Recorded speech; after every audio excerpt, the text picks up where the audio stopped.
It's time for breaking bread with Papa. Hey, don't you know? Hey, it's our goal. Hey, it's time for breaking bread with Papa. Hey, don't you know? Hey, it's also a show. Hey, everybody, welcome to another edition of Breaking Bread with Tom Papa. Thank you for joining us here at the table once again. Wouldn't it be nice if you could actually come to the table and eat some of this food? Well, you will someday. Invite me. I'll come. We have a huge show for you today. Huge show. We've got Taylor Tomlinson, very, very funny comedian and a great person. And then we also grab a quick bite with Stavros Halkias, another very funny person. These are two emerging talents. Stavros worked with me on the road for a long time, and I haven't got a chance to talk to him really since a lot of the pandemic troubles. So we're going to get a quick bite with him. It's going to be hilarious and great, and catch him before he heads off to Greece. Oh, we have so much to talk about. We'd like to thank the good people at Wild Alaskan Company. Oh, these people are great. I really love this. They actually sent me some of their salmon. Oh, boy. Look, you're going to have a lot of choices. You have a lot of choices when it comes to what you eat, but it matters where your food actually comes from. Get your nutrition from nature. The Wild Alaskan Company sources wild-caught seafood from Alaska and the Pacific Northwest. And right now, you can get $15 off your first box of premium seafood when you visit wildalaskancompany.com/papa. That's wildalaskancompany.com/PAPA for $15 off your first box. It's delicious. I love having it. Just knowing as you're going about your day that you've got it in the freezer just makes your life so much better. Also like to thank the good people at Talkspace. If you're feeling overwhelmed lately, you're not alone. We're all feeling it. We went through a huge thing, and we're all kind of emerging and having to source out our feelings and our perspective, and sometimes you just need someone to talk to. Start feeling better with a single message. Talkspace Online Therapy matches you with a licensed therapist from the comfort of your device. How great is that? You're feeling stressed, you just want to talk, you need help. Talkspace Online from your little device, and you get a licensed therapist that you can talk to immediately. Get $100 off your first month with the code PAPA, P-A-P-A, at Talkspace.com. We'll talk more about that a little later. July 30th, which is, if you're listening to this in real time, it is this Friday. I will be at the Encore Theater at the Wynn Casino and Hotel in Las Vegas. It's a big show. Very excited. We've been having such a great time out on tour already. We went to Phoenix. We sold out Stand Up Live. Then we went to Salt Lake City. We cranked out shows there. Those were all sold out. So Phoenix and Salt Lake City, if you missed out on those shows, it's just a quick car ride. Everybody from LA, anywhere that has, if you have a credit card, you can get to Las Vegas. Huge show. It's our first one at the Wynn. It's supposed to be a great theater. I was talking to my buddy, Nate Bargatze, and he loved it there. And we're coming in right on his heels. We're going to have a great show this Friday. That's July 30th. If you're listening to this after, go to tompapa.com and look up the Family Reunion Tour is officially kicked off, and we've got dates everywhere. We just added another one in New Jersey on August 27th. We're going to Cleveland. We're going to Grass Valley. We're going to Florida, Chicago, Atlanta. We're all over the place. It's officially back, kids. We are now rocking and rolling and doing a ton of dates. And I can tell because my hip hurts a little from sitting on an airplane already. Hey, another big announcement. This is very cool. I have a great friend, Sarah Singer-Schiff. She is a good friend of mine, and she was born in Toronto, a Canadian. And whenever we would discuss things, we always had a very funny conversation about everything from food to politics, whatever, because she would always drop her Canadian point of view on my American point of view, or as I call it, the best point of view in the world. And she would call me out on my arrogance. And so we decided this would be a really cool thing to do. We have so many fans in Canada and with so many, of course, in the U.S., and it's such a funny relationship. It's such a good relationship, but there are differences. We've really found it's kind of like siblings. And we just break each other down and ridicule each other, but all in good fun, the way you would with somebody that you truly love. So we have a new podcast. It's coming out on August 4th. That's next week, called Stars, Stripes, and Maple Leafs. That's a pretty funny title right there. Stars, Stripes, and Maple Leafs. It's going to be a real fun analysis of our relationship. Get it wherever you get your podcast, wherever you're listening to this. You can, by this time, maybe in a couple days, you're going to be able to download it and get ready, and we'll crank that out next week. So Star Stripes and Maple Leafs, where we can just really take it to these Canadians, because let's face it, their attitude is totally out of control. All right, everybody. So we have a great show. Before we get into our conversation with Taylor Tomlinson, let me just make a quick note and pat myself on the back, because I got back from shows in Salt Lake City where I had maybe 4 hours of sleep and then got on an early flight. I'd been very unusual for me to go from gig to gig to gig, but I went from Phoenix to New York, where we did the live Come to Papa show, and then we cruised into Salt Lake City. So it was over a week of being on the road. Super great, super fun. But then I get into town early, and I have to host a huge dinner for, I think, 15 people, some good friends, neighborhood friends of ours, who from our old neighborhood, and we decided let's have them over to the house. It was my job, of course, to cook the entire meal. And if my wife listens to this, she's going to be angry that I don't point out what she did. We throw good parties, but I do the cooking. She does a lot of the baking. She did a kick-ass job, but this isn't her podcast. So let me just show you what I did. I had to cook for all these people immediately as soon as I landed. It gets to a point where when you know exactly what you're going to cook and what you're going to do, you can't even send anyone to the grocery store for you. You know, as you're cruising through, what you need exactly, and nobody else really can do it. So I had to land, go, gather up the things. Here is a key, and I know I talk about this from time to time, but it's really pays to get some dishes that you're just really good at. I have this baked rigatoni with this peppers and olive-based tomato sauce, and I've dialed that in, and I make it, a couple times a month. It comes out like a baked ziti with Gruyere cheese and Parmesan. It's amazing. It's just pretty simple. I mean, it's not like, we're not reinventing the wheel here. But the point is, if you're going to have 15 people come to your house, it's good to have a little bit of a knowledge of what you can do. And this is one of those things. This seems like a daunting task. You have all these people coming, but you break out your classics. You break out that baked rigatoni, and then you break out your just roasted broccoli, which is very easy, with some olive oil and a little Parmesan, and you bake it up. It's super, super easy.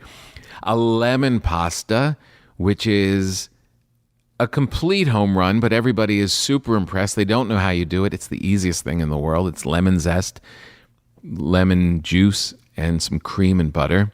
Mix it up with your linguine. Done. But everybody thinks you're a magician. Again, you're not going to try it when 15 people are coming to your house because you've done it a bunch throughout the year. So simple. And then the home run, the real home run, was meatballs. I wanted, when you do these big Italian meals, you want them to kind of you want to pummel them into submission. So you bring out some stuff. You bring out some salad and some broccoli and all that fun little stuff and some cheese and all that stuff in the beginning and a little bread. But then you bring out the pasta dish, and then you double down on another pasta dish, and then you pummel them into submission with meatballs. And I have dialed in a meatball recipe based on the Rao's recipe, which is, of course, that legendary restaurant out of New York. Tiny little spot, legendary, very hard to get into for years. And then it becomes this bigger thing that, you've seen Rao's sauce. You've seen it. They've got a spot in Las Vegas. And they're an empire now. And their recipe for meatballs is pretty simple. I modify it for myself. I think theirs uses veal, and I cut veal out, so like pork and chopped meat. But the point being, you break out this thing of 20 meatballs, because there's a lot of people that don't eat meat. So 20 meatballs, heaping with the sauce. It has its own sauce, and you put that out. It was a lot of work. I landed from my gigs and went to work and was in the kitchen all day long. But holy cow, what a success. Everybody, you just watch the plates and you see it all disappear really quickly. And people are begging you for the recipe for the meatball. You act like it's a top secret thing. You can pretty much get it anywhere. But you act like you can't give it to them. You tease it out. It's just a great experience. But the whole message of this whole little monologue here is just pick some things and get good at them. Do them once in a while. Make them for yourself. Make them for a couple of friends. And then when it's go time and it's time, the holidays come rolling around, or there's some reason to celebrate, you've got all your tools. And you don't even have to, these could be the only things you cook all year, literally. And you'll be a hero. So it was great. It was a real success. The good benefit, if you bust ass and you go out and you work hard all week, by the time you're done, I did some of the cleaning, but then I just professed that I am going to pass out, which I was after some wine and all of that. By 10 o'clock, I was toast. And when I woke up in the morning, the kitchen was clean. A nice little treat. So yeah, you can always get out of cleaning. If the cooking's bad, you're going to have to clean. If the cooking's good, they're going to let you off the hook. But it was really great, a really cool thing to do, and I recommend that you do it too. All right, let's get to it. This is Taylor Tomlinson. She is a hilarious, hilarious comedian. I really, really love her. She had a great breakout special on Netflix called Quarter Life Crisis, and it really resonated with a lot of people. She's young. She's been doing stand-up since she was 16, so she's actually really experienced, even though she's in her 20s. She's kind of a veteran in some regard. But more than that, she's just a really interesting, fun personality. It was really nice to welcome her here to the table and share some time with her. She's great. You're going to love her. She also has a big tour coming out right now called the Deal With It Tour. She's out there just banging it out and doing it the right way. And I really recommend you go see her. She's so funny, as you'll see in this conversation that we had. We have to give her thanks for coming to the table to do this, because she wasn't feeling that great. She was running around doing all of her own stuff, and she really rallied and showed up for us. So we want to thank her for that. So enjoy this conversation with the very funny Taylor Tomlinson. So this is yours. Thank you so much. I assume when you came up with this, you were like, what a great idea. And now you're like, what a burden to have to bake bread for every guest. No, it's actually the opposite, because I bake way more than we can eat. Oh, okay. It's my wife and 2 daughters, and they're all like, I can tell they're like, we should eat less bread. If they don't want to say it out loud, because that'd be like saying, we don't like you anymore. Right. So we want less of your passion in our lives. So I keep tweaking it, like I'll make something new that will suck them in.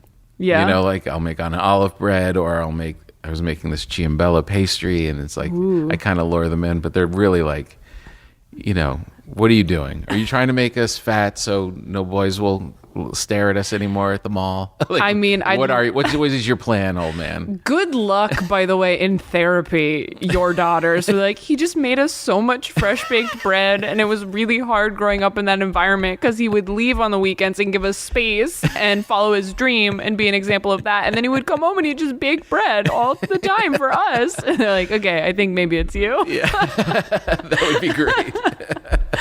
That would be great, but I'm sure they're going to manufacture something else that'll be. So anyway, I make so much of it that it's like I'm now like the creepy guy in my neighborhood, just showing up like, hey, especially during the pandemic when like no one wanted to see you or be near you. I just show up like, with food from my kitchen that I made with my hands. I can imagine how much of it just went into the garbage.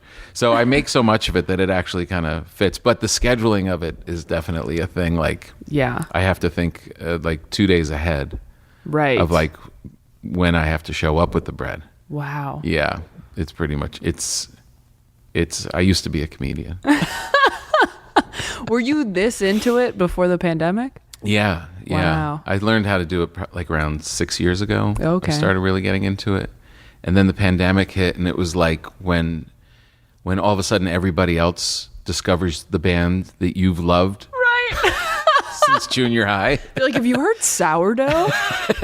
They're so good. And you're like, I fucking grew up with Sourdough. Who do you think you are? I was there in the beginning with Sourdough.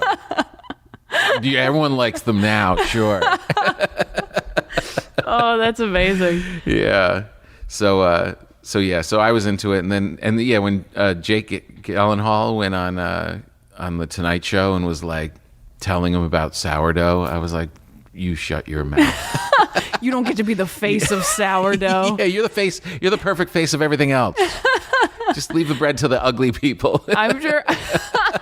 I'm sure that's how everybody who was like big into roller skating before the pandemic felt, where they're like, I've been in roller derby for 10 years and now everybody's doing tricks at the park. It's really true. Yeah. We gave my daughter roller skates for Christmas. I was like, why? And the answer to all of it is, it's popular on TikTok now. Yeah. Yeah. Oh, okay. Yeah. That's why. Yeah. Like even the Golden Girls are having a revival now from social media. Oh, is that from social media? Yeah. Wow. I know, it's pretty amazing. It is amazing. Who, by the way, I have pressed play on a lot of their videos, more on Instagram, I think. But what a solid, joke-filled show. I have not watched it, I'll be honest. I have a lot of friends who really like it, though. Man, oh man, just watch the clips on Instagram. You don't have to be like, because they'll just set it up and tag you with a great joke, and then they're out. Two of them are at the table. One walks in. They do the thing, and they're gone. But the jokes are so solid. Oh, wow. So good. I got to watch that. Who would be the old men or old broads that you could do a show with now? Like, who's like funny and older? I guess. This is a trap. Because if I call anyone older, you know what I mean, right? Like, who's older that you'd like to hang? Just say like, who's a veteran or something? Who's got a lot of wrinkles on their face that can sling a joke or two? Who's been around a long time?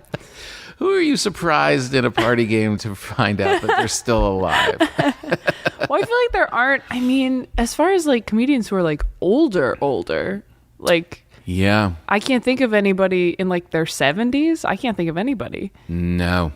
I think maybe there might be some people in their 60s.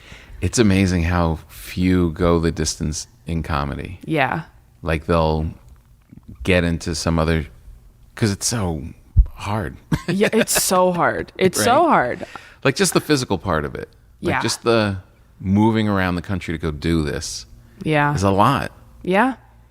Yeah. And once your body starts protesting in whatever way, you're like, oh, how much longer is this going to get bad? Is my back going to go out? Is it just not going to be a thing I can do? But I mean, you hope that you get successful in it. You almost have to become famous to go the distance. Like you almost have to be like a legend. You have to be Joan Rivers. Yeah. So that you can like travel comfortably.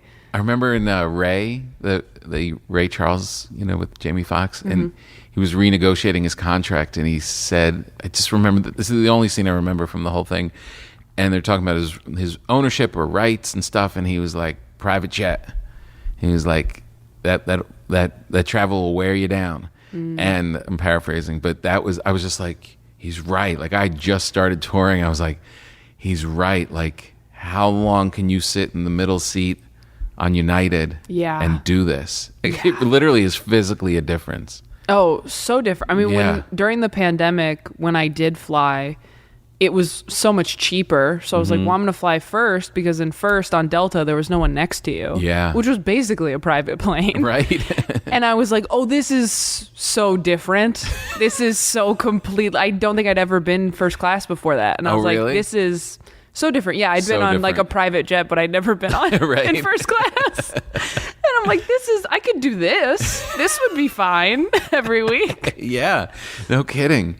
And then you just need your accountant to tell you that you're writing off half anyway. Yeah. And then you're like, all right, I have to. Yeah. It makes such a difference. You're literally collapsing your skeleton in on itself. Yeah. For 6 hours. Yeah. It's no way to live. It's no way to live. And I didn't commit to an airline early on because I was dumb, and I'm just like, I'm gonna fly whatever's cheapest. And I didn't really commit until the last couple years to Delta, and now I'm like, oh, I should have been doing this the whole time. This is so much better. Like, I know. And everybody told me, and I didn't listen. For the first 15 years, did not. Really? Yeah, I just wanted whatever's direct, just get me there and get me home. I wasn't gonna just go with American for 3 flights to get to these weird places, Yeah, I didn't do it for a long time.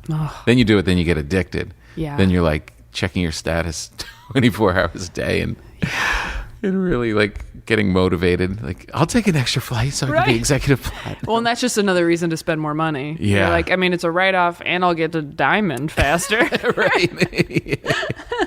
Yeah, and then I'll be able to do it. You just have to think of excuses to take care of yourself. It's really sad. Yeah, I know, exactly. I know. I ran into a friend. She was just like, I'm flying first class now. I've just decided. I'm like, do you have the money? No, but this is the way it's going to go.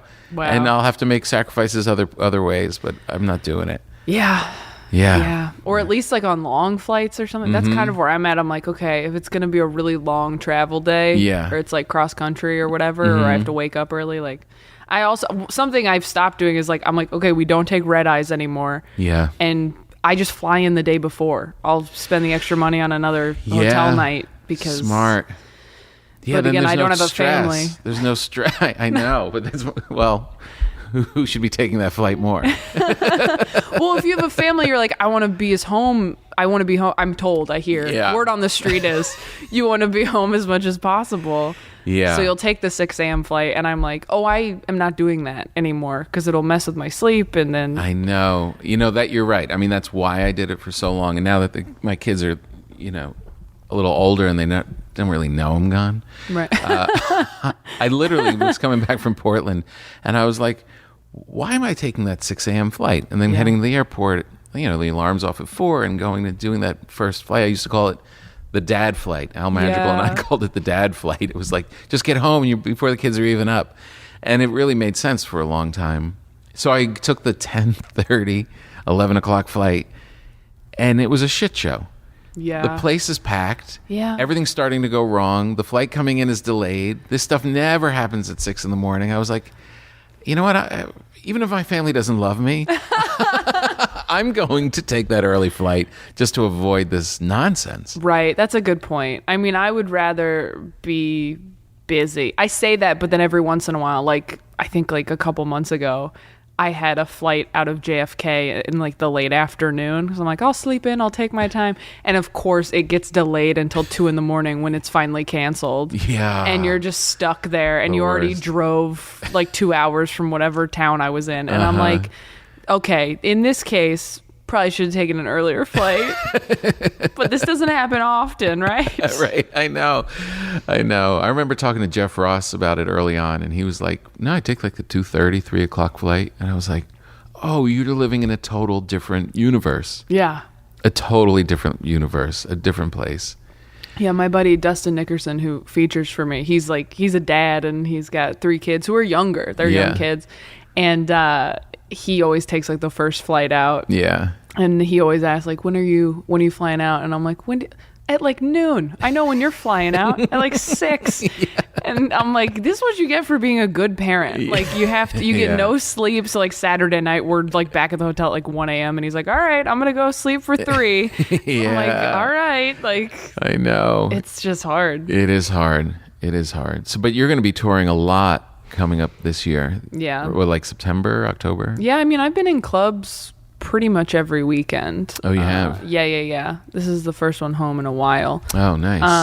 And then, we've club weekends. I'm in... But like the official tour, like with your fancy poster now and everything? Yes, that's in September. That's like September. We announced September, October, November, December dates. And then like it goes into next year, but we haven't announced those yet for whatever reason. Do you have a name for the tour? Deal With It. Deal With It. Nice. Yeah. And the posters look great. Thank you. It looks like you have a lot of great places. It's so funny to me that we're all launching these tours, which comedians never really did in mass. Mm-hmm. Like it would be like if you got really successful, there'd be like some tours. But we really just have been on tour. As long as you're a comedian, you're on tour. Like it never ends. We're not like a band who's like, the summer tour. Yeah.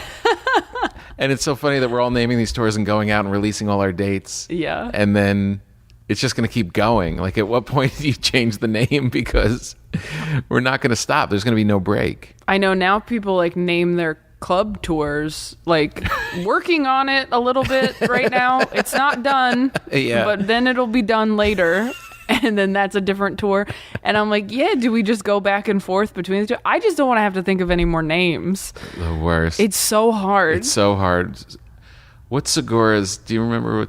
I don't remember. Tom Segura, I think, had the best name. Oh, what was it? For this year? Yeah. Was it rescheduled? Because everybody's stuff? like, yeah, maybe. Because everybody's like coming up with these tour names. And I was just like, he always is good with these names. He's so much better at that. Yeah, I don't like coming up with names. Mine's called the Family Reunion Tour. That's good. Yeah, because I felt like this is because it felt like we're all getting back together, and I talk a lot about family. This is kind of like, as I'm saying it, I'm realizing this is like when you have to explain your tattoo. Right. I wasn't going to explain my tour name at all. I was just going to be like, and here's my mom and a heart. Right. Put it together, whatever you want to take from that. Tom Segura, I'm Coming Everywhere. Oh, that's good. World tour. That's on brand. That's a good one. I'm Coming Everywhere. It's good. Yeah, I think Whitney's is like the Touch Me tour. Because she's like because you can meet people finally, right? Which makes sense. That's good. I can't. But it is funny, just everybody at the same time. I know, with their tour posters, and you could tell like everybody's like, "Oh, we're doing that now." So like everybody starts. I know. Well, and you get tagged and stuff too, where people are like, "I'm gonna go see these 2 people in the same week," and like, thank God people are so ready to go out and do stuff. Fortunate, someone called into the radio show and like, you're both in St. Louis on such and such date. And we're like, oh. The same night? The same night. Oh my gosh. I know. That's so funny. Yeah. It is pretty great. It really made me think too how many different audiences, like it's really segmented now. Yeah. Like there are, like it's not like this big wide net, you know? Yeah. There's so many, but like there's going to be fans of your tour that won't know my name, and the other way around. Versa. Yeah, right. I mean, it's a weird, like we're becoming like, I don't know, like playlists. Yeah. Well, I mean, and I talk about TikTok too much now, but like that's how TikTok is, where I'm like, I don't know who any of these TikTok stars are, but they have 10 million. They have like 50 million people following them. They're like very famous. I'm like, I don't know who you are. I have no idea. It's nuts. That's how many people are out there. Yeah. It's so crazy. Yeah. We talked a little bit about TikTok, and my daughter's very unhappy that I'm on it. She's like, that was for us. We don't need you. How old's your daughter on again? TikTok. 16. Oh, yeah. So it really 19. is for her. Yeah, they really are. Yeah. The key demographic. Yeah. They were like, don't. And now that I have some numbers on it, they're like, maybe we should do something together. They're like, can you duet us? Dad, let us teach you a dance. Just like one dance. It'll be funny. We'll get the bread involved. Right, exactly. Yeah, we'll put it up. Oh, man. Yeah, I can't imagine being a teenager with my parents on social media. Like on cool social media. My parents are like on Facebook. Right. But, yeah, so is everyone. Yeah, you're not running into that. Yeah. How would you feel if you're 16 and you post a hotter picture of you, glamming it up, showing whatever, and then your grandfather posted flames on it when he saw it? I'd be like, did my cousin take his phone? Or how do you know where the flames are? I'd be more weirded out by just the emote, knowing that you knew where emojis were. Those were ours. Those are for us. That's really what's happening. My daughter posted a picture, and the grandparents were like, whoa. That's what they post on the feed. That's so brutal. Oh my gosh. My stepmom used to do that on Facebook, where she'd write like, I don't know why she likes ellipses so much, but she'd be like, beautiful daughter, ... And I'm like, this sounds so sarcastic on my profile picture. Yeah. It's like a selfie. She's like, looking beautiful, ... I'm like, okay. I know. We had a big debate. Are you allowed to block your grandmother from the account? Oh, I think so. You think so? Oh, yeah. I mean, my grandma has an Instagram with nothing on it. Right. And like, she just checks it. She's like, I just have one. I like checking in on what you guys are doing. And she's fun, but she's fun, so it's fine. And then my parents, I think I might have restricted them. I don't know if I blocked them or restricted them. They're hardly ever on it, so I'm like, it's fine. They don't use it. But I think I blocked them on Instagram. So I was just like, oof. But it doesn't do anything. You just go to a browser. But do they? Well, no, your parents don't. The old people don't. Yeah. They see that, they're like, what's happening? I'm thinking like an ex-girlfriend. That's what I'm doing. You just go to a browser. What are you blocking me for? It doesn't do anything. Right. No. You're talking about old people who are like, there's no way they're going to figure out what. They probably don't even know that they're blocked. They're like, well, she doesn't post as much anymore. I know. I don't think they notice. They have no idea. That was the debate. Debate. Will grandma know if she's blocked? I don't think so. Probably not. Because they're considering it? Yeah. Yeah. Because there's a definite difference of opinion of what is happening when a young girl posts a sexy shot of herself. Right. My parents think that, well, the whole world is going to come stalking her at her house. Right. Because she's the only one doing this. Right. And the 16-year-olds are like, what's wrong with you? What are you creeping about on our photos? Right. Everybody does this. Right. You know what I mean? Yeah. Are they private accounts? Your daughters? No. Oh. Well, yes, but they accept everybody. Oh. You know what I mean? Yeah. Like, 1,000. That's so stressful. Isn't it? Oh my gosh. And you can't do anything about it because they're too old, right? And I'm in the middle where I see each concern. Yeah. I know that there's creepos. Yeah, you're like, you should see my DMs. Right. As a performer who can clearly commit. Yeah. It's and I don't want to be the dad that judges his daughter. I don't want to shame them, which is part of their narrative, and they're right, I think. Right. And I knew that even before social media. I just knew I don't want to treat my kids. I don't want to make them feel bad about whatever they're discovering about being a woman. Right. I'm there to protect and advise and be like, but I didn't want it to be, you're wearing shorts, you're a whore. Right. You know what I mean? Yeah. Which was the way that, girls of my generation were raised that way. Yeah. There's a lot of shame. But then I didn't anticipate that they were going to take it to this level where they're like, even you with your cool, I'm not going to shame attitude. Let me push it. Let me show you my like a friend's, like a friend of my daughter will post something, and there's nothing left to the imagination. Right. And you're like, I don't need to see this. Right. And they're like, girl power. Right. Yeah. It's complicated. Yeah, that's tough. Yeah. I mean, this is the kind of stuff that like makes me never want to be a parent and hope I change my mind about having children. Yeah. Because it is so complicated. I mean, I feel like you can say like, hey, probably not a good idea to have a public account unless you're trying to be somebody. Yeah. Like unless you're trying to do that.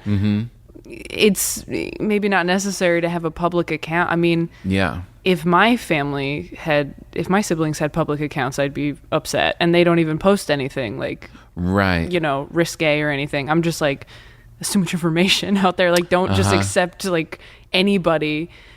But I also don't know. Maybe they're trying to be internet personalities, in which case you have to be public. And yeah, I don't know. It's a fine line. It's like as you're saying it, I think that they made it private because we said it should be private, but then they're accepting if you have over 1,200 people in your private account. You probably don't know all those people. Yeah, how many do you really? That's fair. No. But they're all, I mean, I hate this excuse, but they're all doing it. It isn't. Yeah. And like when you look at the comments on the posts of her friends or whatever, it's nothing but support and love from all her friends. You know what I mean? Right. Like they're all like supporting each other and you go, girl. Yeah, that's nice. There's no like creepy ones. Yeah. My thing is like they're also very aware of like creepy girl guy stats, of like how many people are harassed or what, just basically the litany of what bad men behaviors are. Right. So they're like aware. They're not. Yeah. And we just keep beating that drum, and they find that information out on their own also from social media, actually. Yeah. And some of it's wrong, and I let it live as wrong. Like she said, do you know that 99% of all women in the United States have been raped? 99%? 99%. Which is totally... Isn't it 1 in 4? It's totally inaccurate. Right. But I went, yeah. You just sort of like, yes, I did. I know. Scary out there. Maybe put your thing on private. You know what I heard? 99% of girls who have their Instagrams on private have nothing but happiness in their lives. Are safe forever. This is what I heard. Really? I'm just going to leave whatever misinformation that supports the cause of you being aware and protecting yourself. Yeah. I'm all for it. Well, having teenage daughters seems so scary. What were you like at 16? Oh, like severely depressed. Severely depressed? Yeah. Like to the point where it would scare your parents? Yeah, I think my dad was like embarrassed of like I think he was like embarrassed to have like a kid, let alone multiple, with like mental health issues. And so me asking for help was like sort of like felt like an attack on him. When I'm like, I gotta see somebody, I'm like having these thoughts and these feelings and whatever, and I think he was scared that it was like if he took me to a therapist, they'd be like, you're a bad parent or something. Right. So it was rough. It was a rough time. But I was not, I was in like mock trial and marching band and drama. Like I didn't do anything. Right. Like ever. But But you were sad. I was very sad, yeah. Right. So I don't know. Would you rather have someone partying or really sad? Yeah. It's, neither. Right? I just kind of want someone cool. Is that too much to ask? I want her to be in the band, but I want her to have a smile. Yeah. No, it's worrisome. Like when your kids are... all teenagers are dark at some point. Yeah. And then you're just aware and like...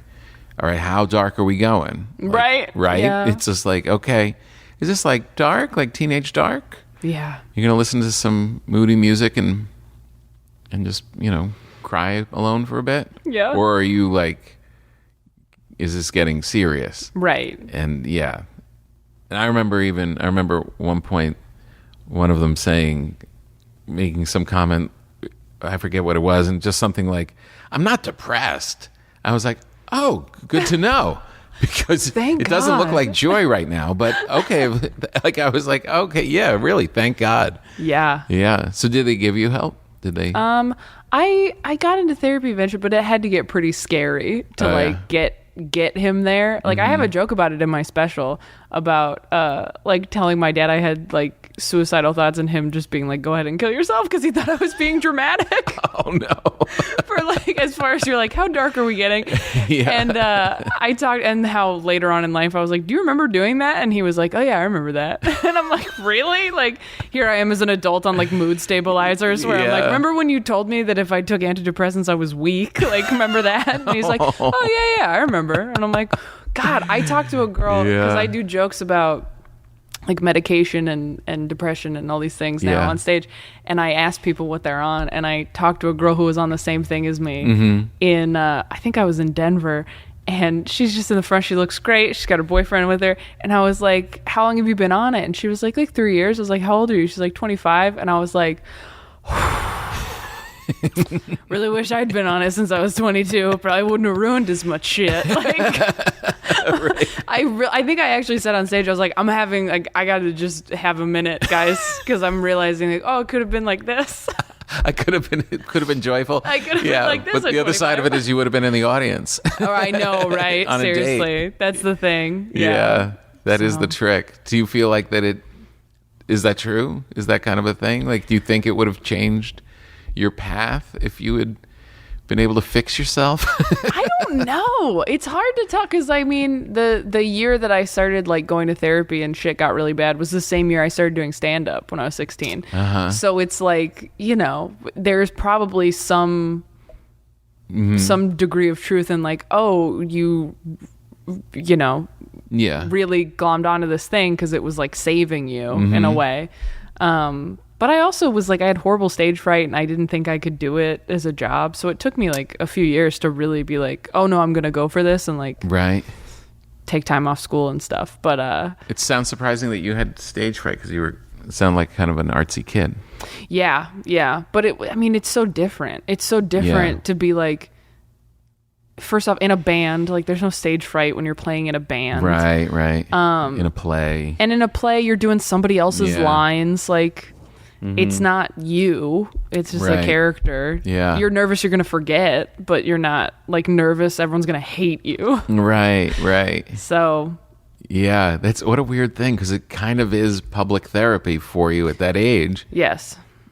Were you talking about things, real things, or is it I started in more just making them laugh? Well, I started in like churches, and I was probably too sad even for that. I made a lot of jokes about like being ugly that people didn't like. Oh, really? Yeah. Which I just thought I was like hideous, and I was like, well, everyone can see, so I should just call it out, and it'll be hilarious. And like some of it got too sad, and then I like lost a bunch of weight in like college, and then it really didn't work anymore. But yeah, I mean, there were definitely times. I have like a really old, terrible clip of me from a church where people kept going, "Aw," and I got really angry. And I was like, you guys, this is the point. I'm like 18. I'm just like, you guys don't understand. It's like a singles ministry event. They're like, we just kind of came to meet somebody. And you're letting it out. Yeah. And I'm like, here's my bit about not going to prom. Is this anything? That's funny.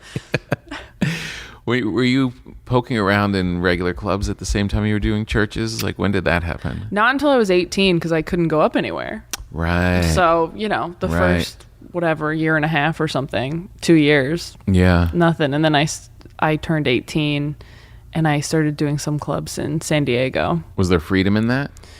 Yeah, I think once I started doing clubs, I mean, I was really squeaky clean up until I was like 22, 22 or 23. Yeah. And then at a certain point I was like, oh, I can talk about different things these other places, not even like necessarily like sex jokes, just like darker material. Right. And like meaner material, more honest material. And I can't do that in church, and I don't know if I'm a Christian, and just like all this stuff, to a point where I was like, oh, I can't do this anymore. I can't. Right. Like lie to people, basically. Because when you go in there, you're saying, you're like, I'm a Christian and I'm taking your money as a Christian. Right. And this is my act everywhere, not just here. Right. And then there's that, that, I don't forget who that comic was who he had some relationship stuff John came out. Crist, yeah. Right. And in, in the secular world, it would be nothing really. Yeah. I don't remember totally it being like really heinous stuff, but it didn't matter because the world that he had built his career was a different set of rules. Yeah. And it was like, that's, those parameters are so tight. Yeah. Like you really have to be, if you're not that, and I'm sure not everybody is that, you're pretty, you're going in there and pretending. Yeah. You can't like drunkenly hook up with audience members who think you're going to marry them because you believe in God. Right. Like that's not going to work. And then go pretend to be that person. Yeah. It's just, they're not, Christians hate that. Christians aren't down with Christians that. do not like that at all. Yeah. How are your folks with you now? I know you blocked them on Instagram, but are they with, now that you're more successful and like, did they kind of come around? I think they like that I'm successful. Mm-hmm. But they, they didn't watch my special or anything. Oh, no? So, no.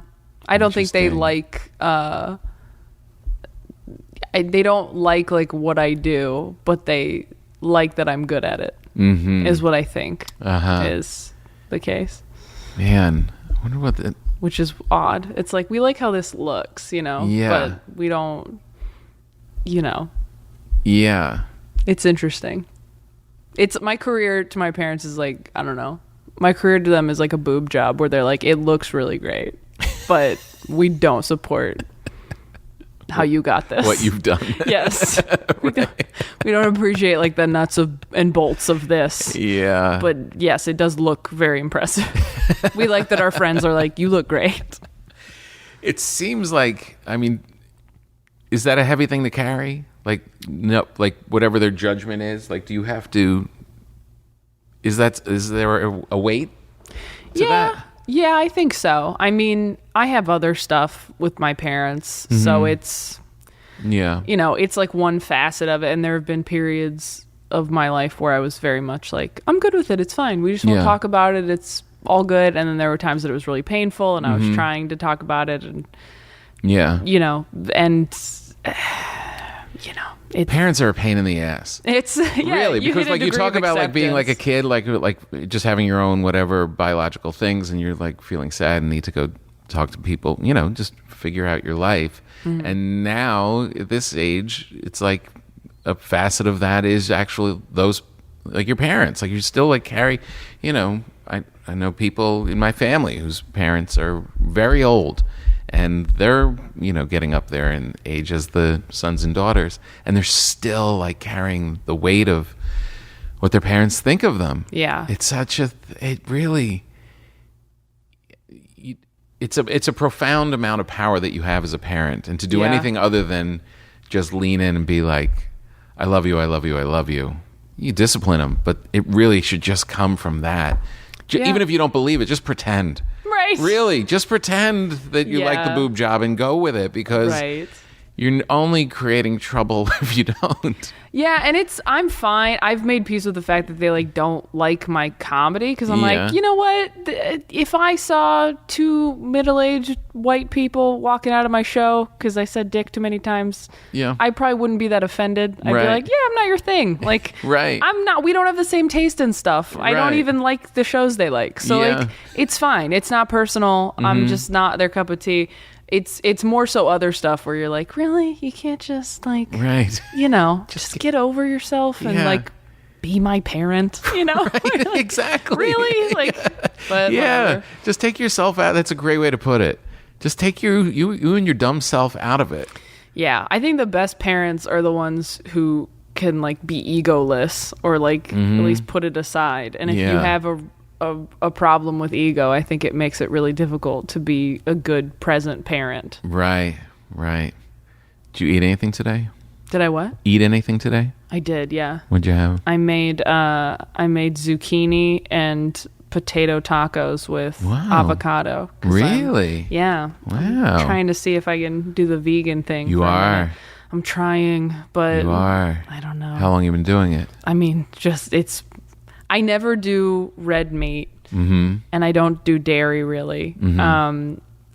And so like every once in a while I go through these phases. Usually when something's medically wrong with me, I'm like, I guess I should probably try veganism, because that's what all my vegan friends are like, I stopped getting allergies. And I'm like, okay, well, if it's going to fix everything.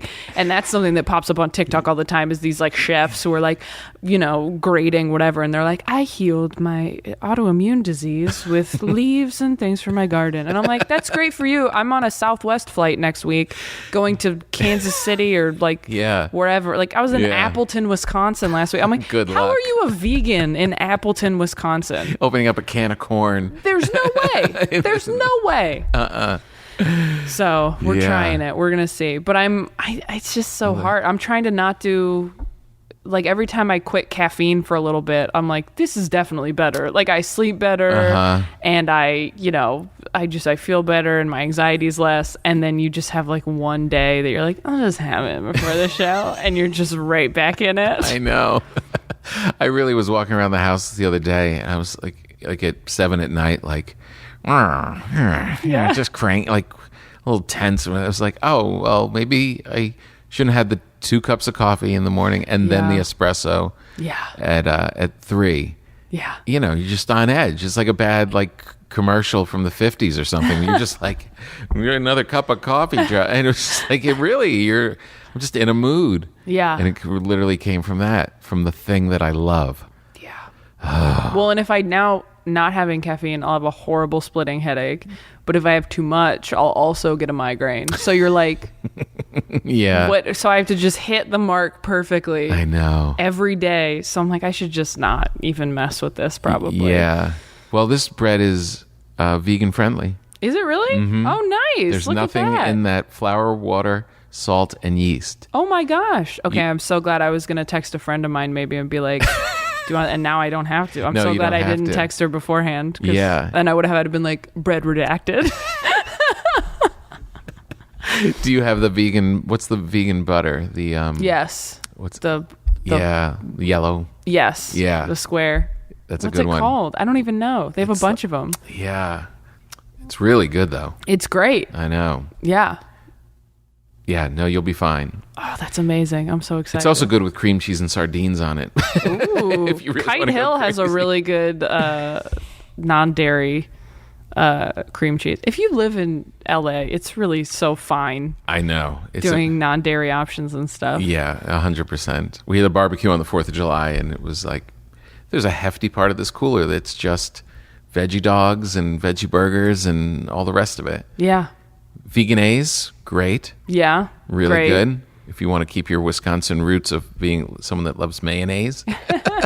I just watched, there's a new documentary on Dick Gregory, a great comedian from the 50s and civil rights leader pretty much as a comic. And it's on Showtime. Oh, okay. I just talked with the filmmakers, and I didn't realize Dick Gregory went vegan. He was like really heavy, and same story, like cured everything. He's 72 years old, hadn't been on a prescription, him and his wife, just from eating the right way. Yeah. That's like the answer to everything, and you're just like, but I don't want to. But I don't want to though. It's so hard. But yeah, so many people. I mean, Kelsey and Delaney both went vegan. Delaney went vegan first. Right. And then we were both kind of like, And then Kelsey finally went vegan, and Kelsey's like, I mean, my allergies are so much better. This is great. And I'm like, I'm already basically vegan except for eggs. Like, so why do I have to do that? Yeah. But they went really.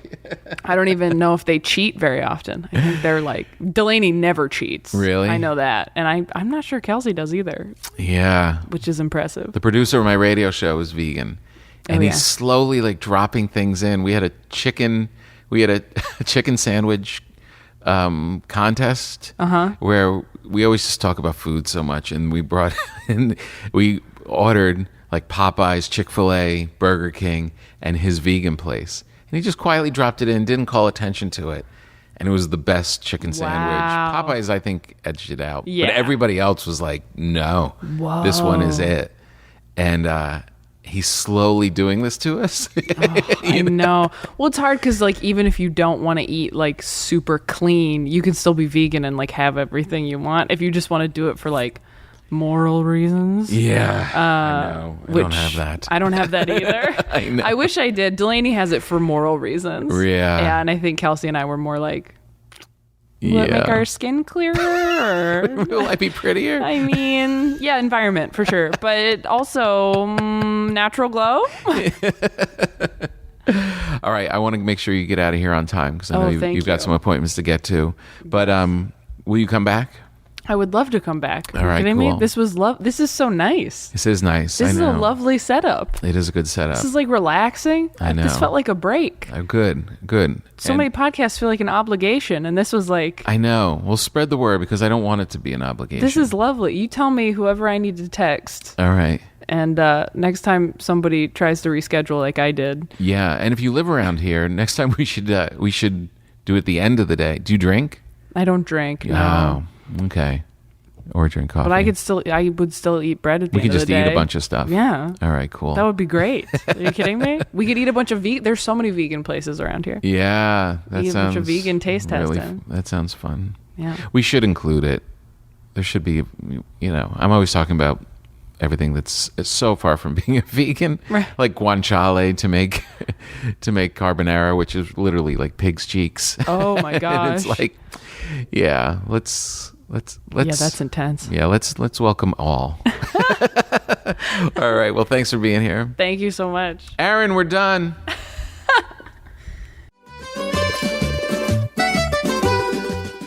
So the world is racing to get back to normal, and we are meeting in person again, and we're seeing everybody's faces, and we're going back to our own life and trying to analyze what we did during the pandemic and how things have changed. Maybe you moved, maybe your relationships were in flux.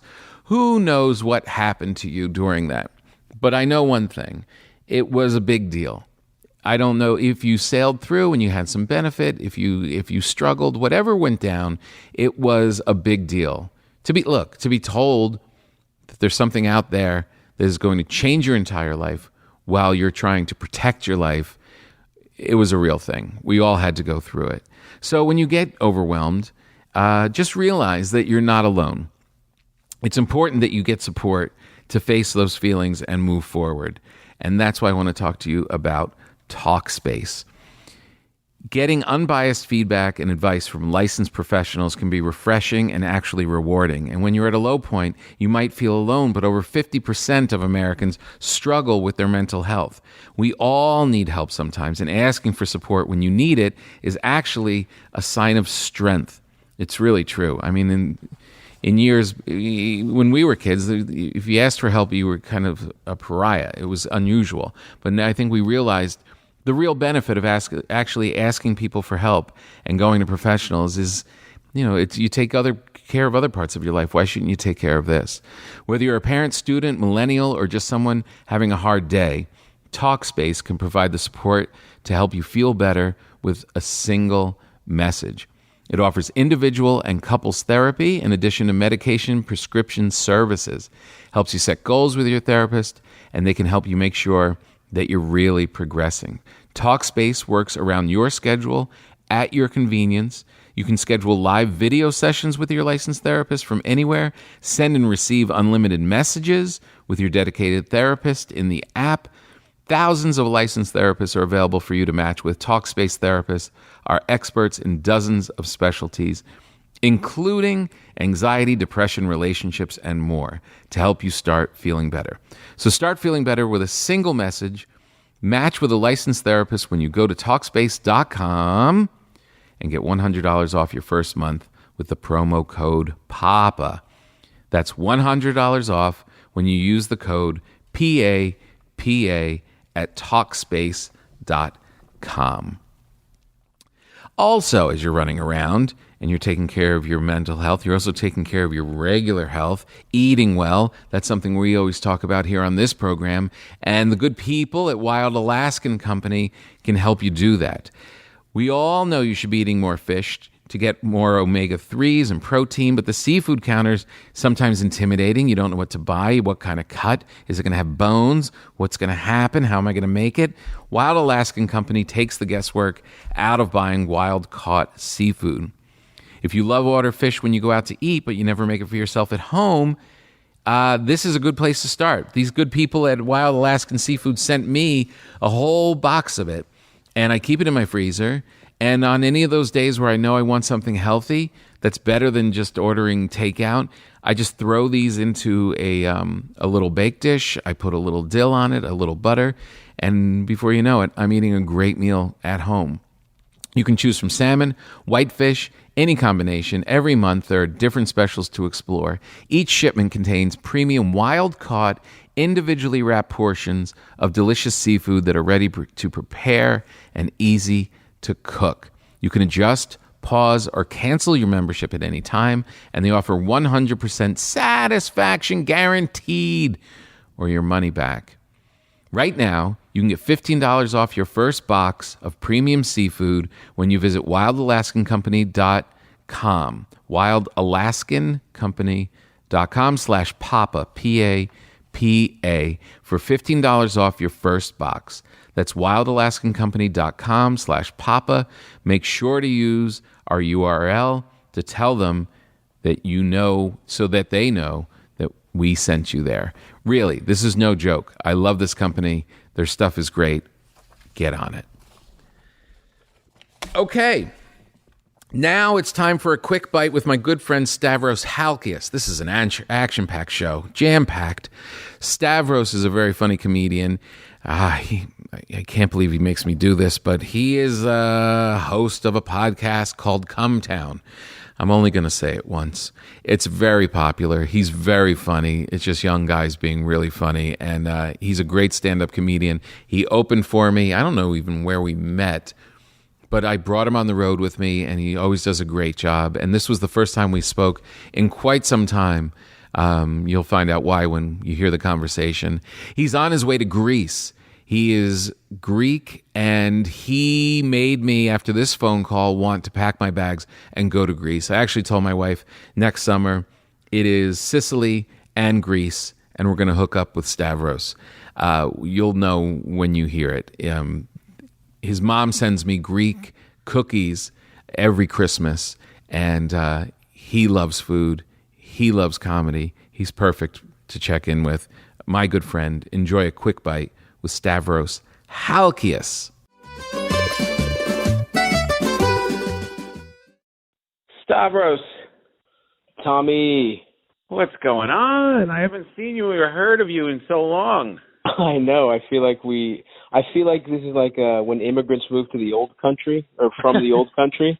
I feel like this pandemic has separated us by like an ocean in the 1800s. And I have fond memories. I'm like, I remember. I will see my brother again. Yeah. I will see my brother one more time before the sun sets. I will see my brother. Yeah. I realized looking for your number that I think I had sent a thank you text to you for your mother's Greek Christmas cookies to the wrong number. The wrong number. That some poor woman in Baltimore has gotten thank you texts. She's gotten harassing messages from other comedians, and it's like I've had friends of mine that are like, I told them to go fuck themselves because they thought I was ignoring them. I had friends of mine be like, "Oh, I had written you off as a friend." They're like, "I thought you just blew me off for 3 months," and I was like, "No, man, I'm sorry. I changed my number." I have a toxic fan base that got a hold of my cell phone number, and I had to change it. Hilarious. Yeah. Well, I miss you, buddy, and I've been watching that you've been running around back doing shows and all that, and that's all great and grand, and your podcast is going amazing, and that's super cool, and I see your Instagram is still delightful as ever. That's right. But more importantly, I am calling you as I am cooking a giant Italian meal for 12 people that are coming over. Oh, I have my two different sauces, and I've got a lemon pasta, and I've got like a baked ziti kind of thing going on. What are you doing to me? It's going insane. But you are actually packing and going to Greece. That's right. You're going to just eat your face off. Oh, I can't wait. I'm about to live just the peasant fisherman's dream of just like all day on the beach, and then just walking to the restaurant that's literally with like plastic tables on the sand. And I'm just going to tell him, bring me whatever you caught this morning. My God. I'm just going to live 10 days. This is one of those vacations where I was like, I'm not making a plan.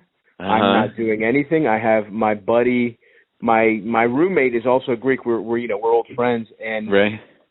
And so when we were totally broke, we used to go to Greece together because it was like, I'll stay with your family half the time, you'll stay with my family, and we'll just not pay for anything. Right. And this vacation materialized because his family just had like an empty house that his uncle wasn't going to be in for a month on the beach, right? Like in mainland Greece, right on the coast, about like an hour and a half from Athens. And I wasn't going to go because I was like, I'm trying, we've all been, touring took a hit, so I figured I got to be on the road. I can't really miss any. And then he was like, I have a place for you to stay. Just like, and I was like, you know what? Yeah, I can wait. I can skip Magooby's joke house in August, and I can go to Greece for 10 days instead. Oh man, I really was just feeling the other day that we should be doing more of that anyway, and I feel like the pandemic kind of jostled us a little bit, where we were like, maybe we do live a little bit more like the Europeans and actually enjoy a summer. Oh, dude, absolutely. That's the one thing, because I think stand-ups, I don't know how it happened that a bunch of people who didn't want real jobs started treating their fake art form as if it were the most serious thing in the world.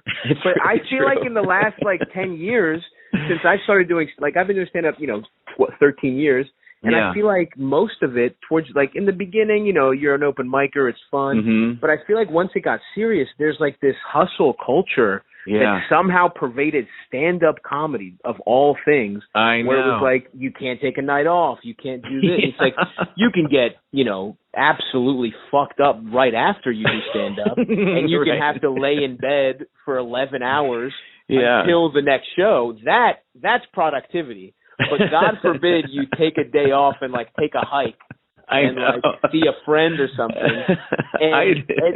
And so that's what, dude, I'm in the exact same way as you, where I'm like, I'm really excited to do this tour because, it's been a while. And I also I was gonna record a half hour, literally May 2020.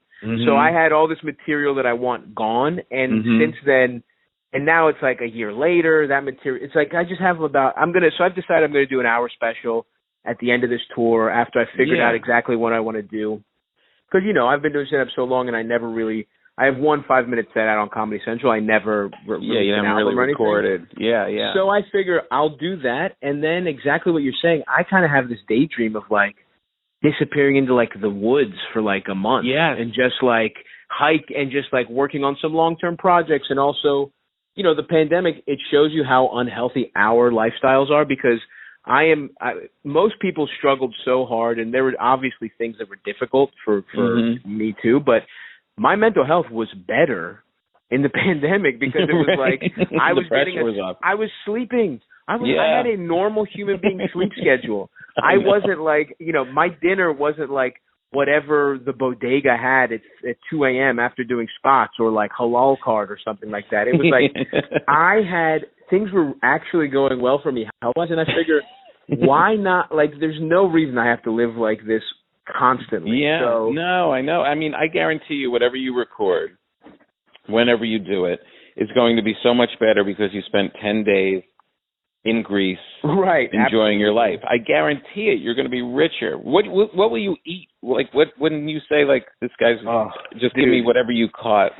What would make you the most happy on your in your little Speedo walking back with your sandals? It's a Speedo. We got to get these milky white thighs golden brown by the end of the 11 days. Don't you dare wear board shorts when you're in Greece. No, are you kidding me? They'll chase me out of the country. They'll revoke my dual citizenship. I would love nothing more than to describe this meal to you. My absolute favorite one of those seaside meals is first of all a Greek salad, just the classic tomatoes, tomato, red onion, green pepper, cucumber, the best highest quality olive oil, oregano. And that's what I love about eating in Greece. It's like the meal is simple. It's just everything is the absolute best version that you've ever had of it, right? So it's like I'm not a we were on the road for years together, Tommy. I'm not what you call a vegetables guy. No, right? I'm not. I think I saw it once. Yeah, you may. There was one point where you sort of forced me to eat a salad out of general well-being. But when I'm in Greece, it's like these tomatoes. You could eat these tomatoes like an apple. It's just so flavorful and so incredible. My God. So it's just every meal starts with one of those salads without question. And then my absolute favorite is just a fried calamari because and the way they fry it is super light, pan fried. It's not deep fried. The breading is nothing. You're mostly just tasting and it's the freshest. It's a flavor of squid that I just straight up do not if I go to a fish market and get wild caught, it tastes maybe a third as good as literally any restaurant that I go to in Greece on the water. Oh my God. And then a hand cut for a fry that some old woman in all black that's been mourning her husband since the 70s but still has to wear wool black in the summertime. She's hand cut this potato and it's it's the weirdest shape you've ever seen. They're all, but it's delicious and not just the best. And then tzatziki, of course, is the best Greek sauce. They're just Greek yogurt, olive oil, garlic sauce. And then I would say that is the base meal for me. And then it's we can, if we want to get crazy, add a little bit, maybe they might have a lamb chop on special or a souvlaki or some kind of, other beef thing. And then, but that's the keep it light. You've been swimming. Right. And then it's if you really want to go crazy, you can absolutely, the grilled meats too are the same way where I'm saying the quality is just out of control. Just insane. Just some goat that was buying that day, you can have you can eat his chops that night, and it's his wife is still producing milk for the family, and you're munching on his hind quarters. Oh my God! I mean, it's just that's what's the best. Where it's and I will say my family in Greece, they're hysterical. Just eccentric Greek people. And it's they're not, I had a realization when I started going as an adult, not with my family. I always thought Greek people are so rude. They're so vulgar. They're so whatever. And then I met my friend's family and I was oh, it's my family. Those pieces of shit. It's not all Greek. It's not the culture that everyone's rude and calls you, a little fat homo. Literally, that's what my aunt, when I went to see her, the first thing she says to me was greets me for the first time in 8 years. She's you want meatballs, you fat homo? I mean, that's her hello. This little 4'11", also obese Greek woman, by the way. She's not keeping it tight. Right. That's how she greets me. Oh, that's so great. And so, but what I will give them credit for above all else, the thing that bonds our family is they know every place to eat. Anywhere in Greece, it's insane there.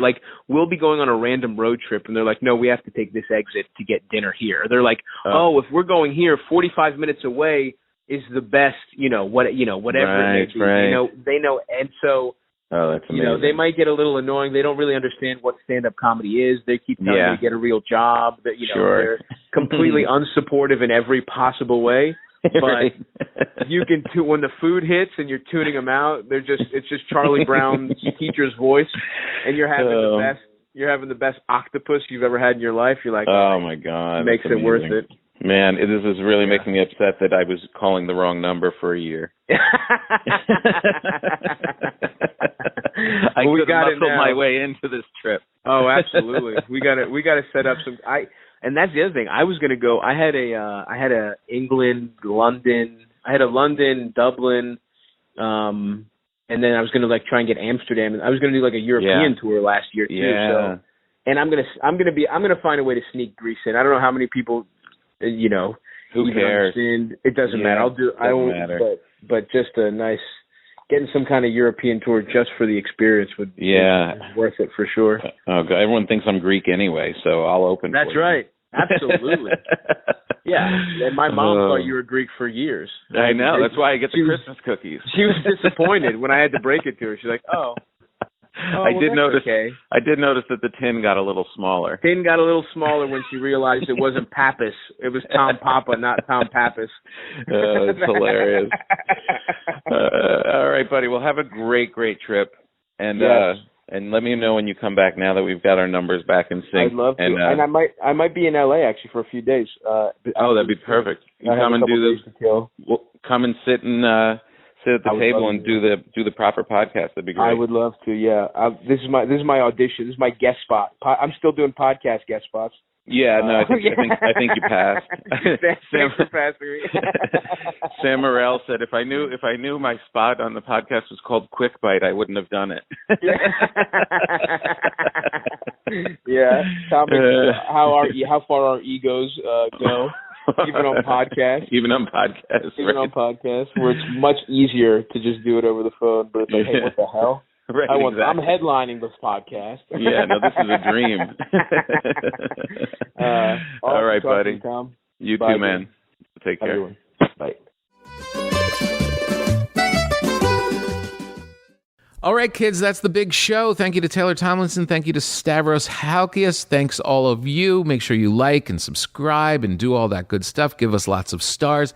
Tell your friends. You know, as I'm touring around, I get to talk to a lot of people, and I can feel the community for this podcast growing, and it makes me very, very happy. So anything you can do to spread the word is great.